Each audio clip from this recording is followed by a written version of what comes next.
इस समाज का नेता नहीं हो सकता।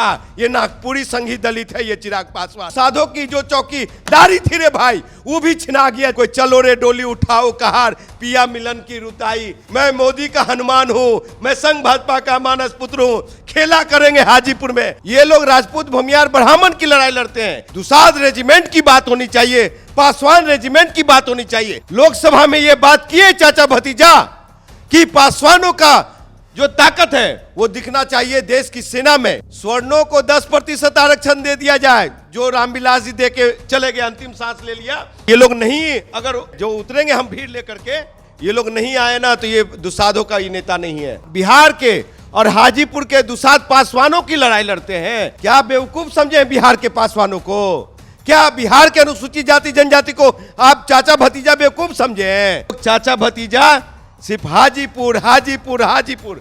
2024 की लड़ाई में बेशक आपको एक तरफ नरेंद्र मोदी और दूसरी तरफ नीतीश कुमार, लालू यादव समेत तमाम विपक्षी दल के नेता दिख रहे होंगे, लेकिन बिहार की राजनीति में, बिहार की लड़ाई में हाजीपुर सीट काफी महत्वपूर्ण सीट मानी जा रही है।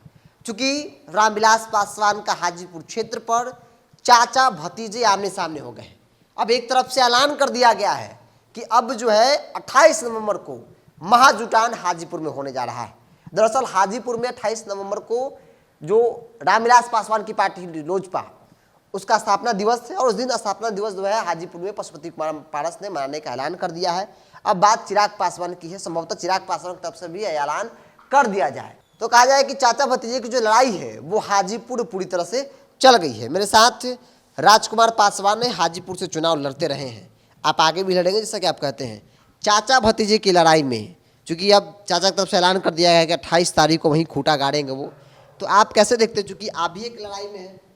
देखिए, चाचा भतीजे की जो लड़ाई है और जिस खेला की बात कर रहे हैं ये पशुपति कुमार पारस जी, इनको जो खेला करने वाले हैं ना, इनको तो हाजीपुर की जनता खेला करेगी 2024 के लोकसभा चुनाव में। साहब, ये लोग किनकी बात करते हैं, किनकी लड़ाई लड़ रहे हैं? क्या बिहार के और हाजीपुर के दुसाध पासवानों की लड़ाई लड़ते हैं? बिहार के अनुसूचित जाति जनजाति की समस्या की लड़ाई लड़ते हैं? नहीं लड़ते हैं। ये लोग लड़ते हैं सामंतवादियों की लड़ाई लड़ते हैं। ये लोग राजपूत भूमियार ब्राह्मण की लड़ाई लड़ते हैं। ये लोग सदन में किसकी बात करते हैं, लोकसभा में किसकी बात करते हैं? ये लोग सामंतियों की बात करते हैं।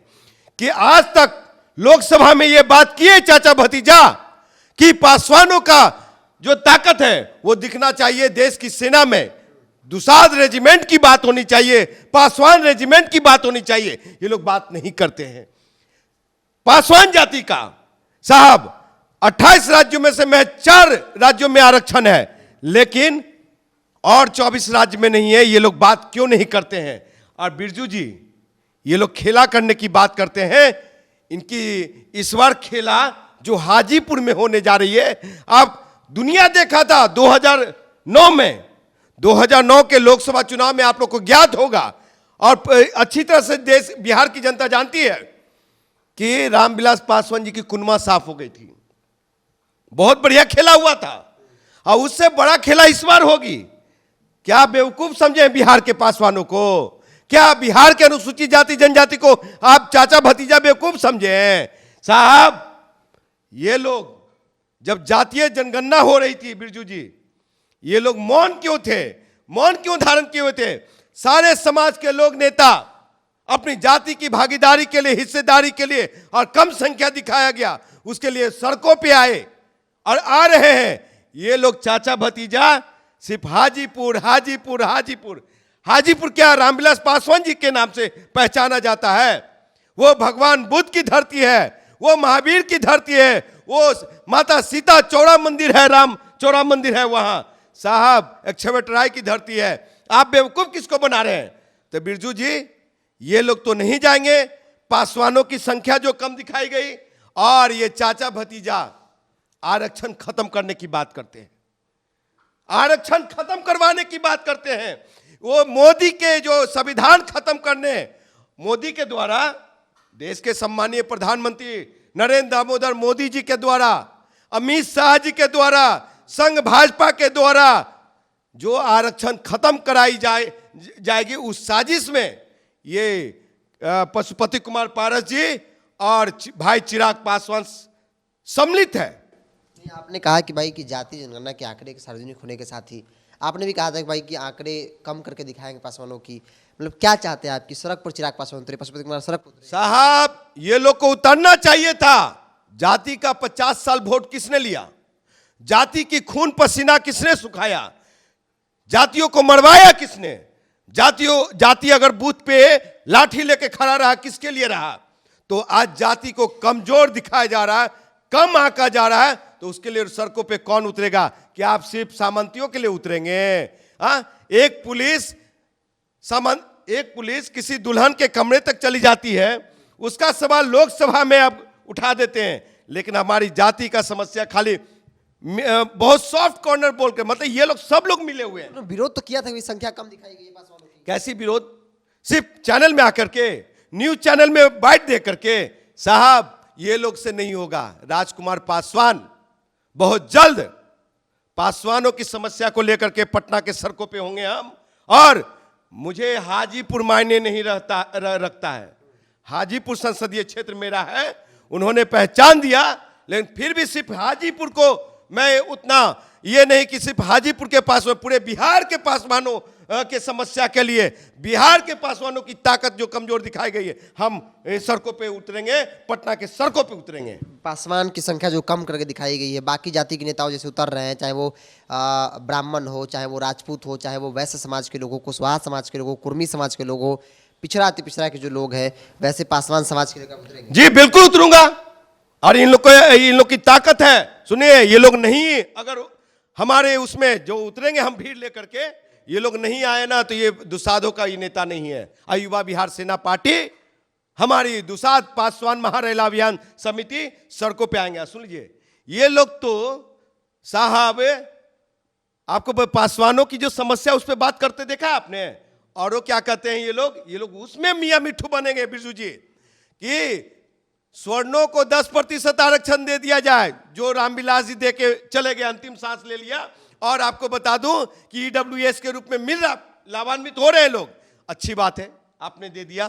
फिर क्या चिराग पासवान 2016 में के मतलब 14 के लोकसभा जीत करके 16 में कहते हैं संघ भाजपा के सार पे कि समृद्ध दलितों को गैस सब्सिडी के तरह आरक्षण छोड़ देना चाहिए।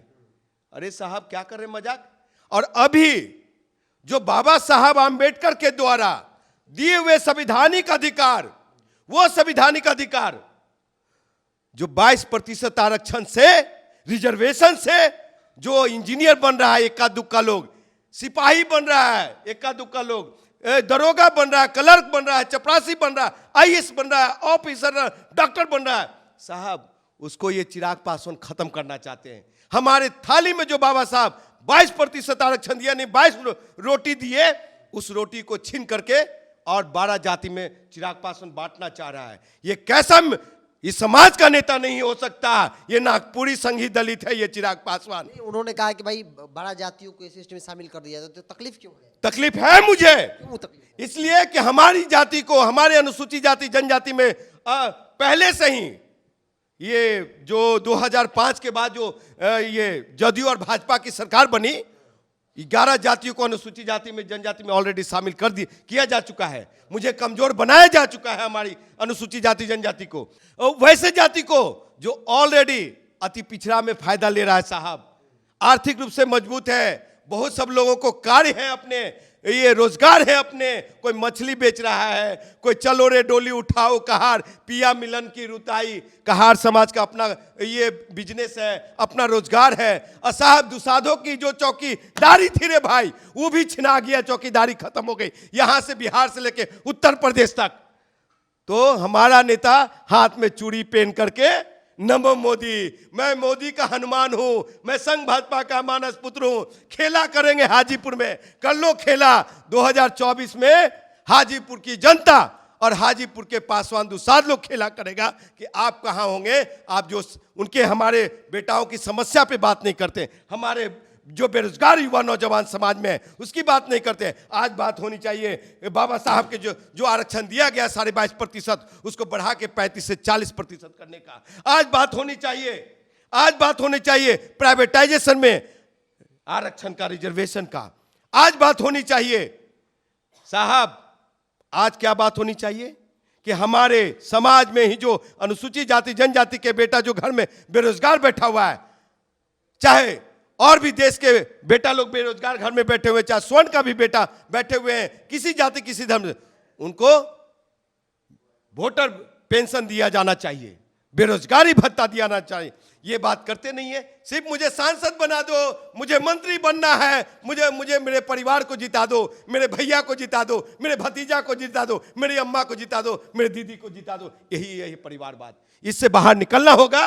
और दावे के साथ कर रहा हूं मैं कि जमुई से चिराग पासवान हार रहे हैं, हाजीपुर से जो खेला करने जा रहे हैं पशुपति कुमार पारस रिकॉर्ड वोट से हारेंगे, समस्तीपुर से प्रिंस राज हारेंगे। और जो पासवानों की समस्या पे नहीं बोलेगा, मुंह पे टेप लगा करके और आका के इशारे पे बोलेगा, उसको जूते की माला पहनाया जाएगा और उनको बहुत जोरदार तरीके से स्वागत की जाएगी, घर में बिठाया जाएगा ऐसे लोगों को। चलिए, पासवानों की जो बात करेगा वही पासवानों का वोट का हकदार होगा, क्योंकि जाति रहित गणना के आंकड़े सार्वजनिक होकर रहने के साथ ही जिस तरह से चाहे वो चिराग पासवान हो, पशुपति कुमार पारस या राजकुमार पासवान जैसे नेता हो, संख्या को लेकर जो सवाल उठाया था वो सिर्फ मीडिया में थी।